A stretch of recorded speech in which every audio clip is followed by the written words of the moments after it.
The last thing to construct before I begin at least the first round of painting for this model is the main battery. In this kit, the main battery consists of multiple plastic parts, and that is being upgraded with a lot of photo etch as well. So this will be a multi-video endeavor.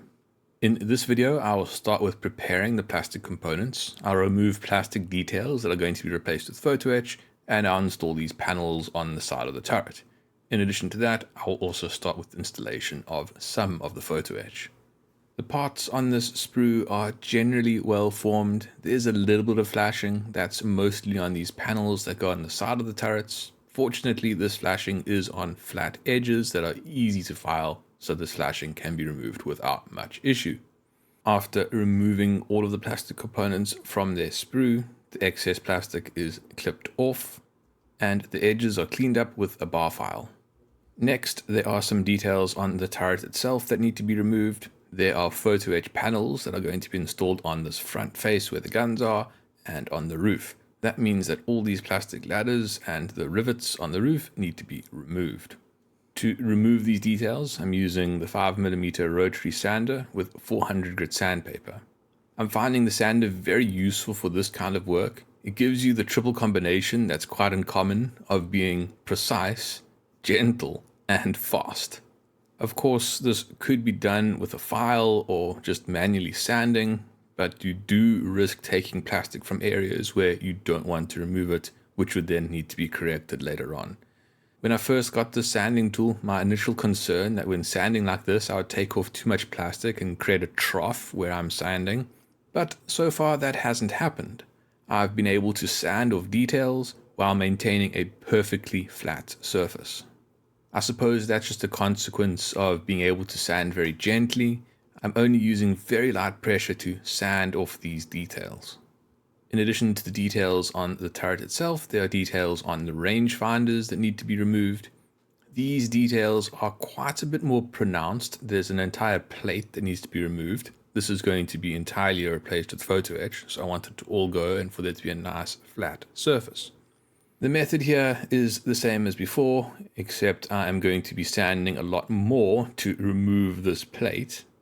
I am using a little bit more pressure since there is quite a lot of plastic that does need to be removed, but because I'm still able to be very precise and do this quite gently, I'm able to remove thin layers of plastic until I get the plate removed without damaging the side of the rangefinder itself.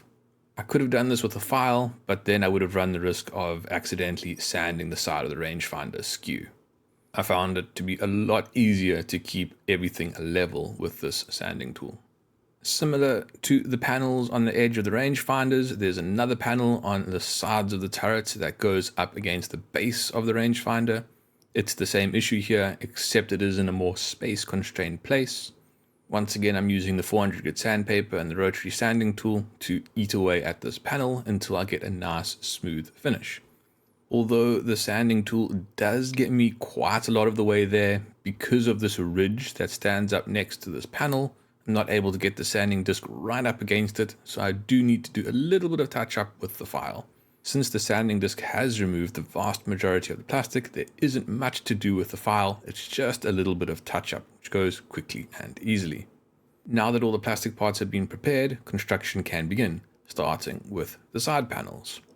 To install the side panels, I position them on the side of the turret without any glue, and once I'm happy with the position of the panel, I bond it in place using extra thin plastic cement. These panels don't perfectly conform to the shape of the side of the turret, so to ensure a good contact between the panel and the turret, I push the panels into the side of the turret using the back of a file. After letting the plastic cement set for a while, I move on to filling gaps with putty. For the most part, these gaps are going to be covered by photo etch, so I don't think it's entirely necessary for me to put on all of this putty. It certainly is required for this thin strip at the front of the turret. There won't be any photo etch, so that small gap does need to be filled. As for up the sides of this front face of the turret, there I probably didn't need to put putty, but I was putting it because just the shape of how the panels interact with this front face did leave a small trough, and I wanted to fill that just to be sure that when the photo etch did go on, that there wasn't going to be any issues.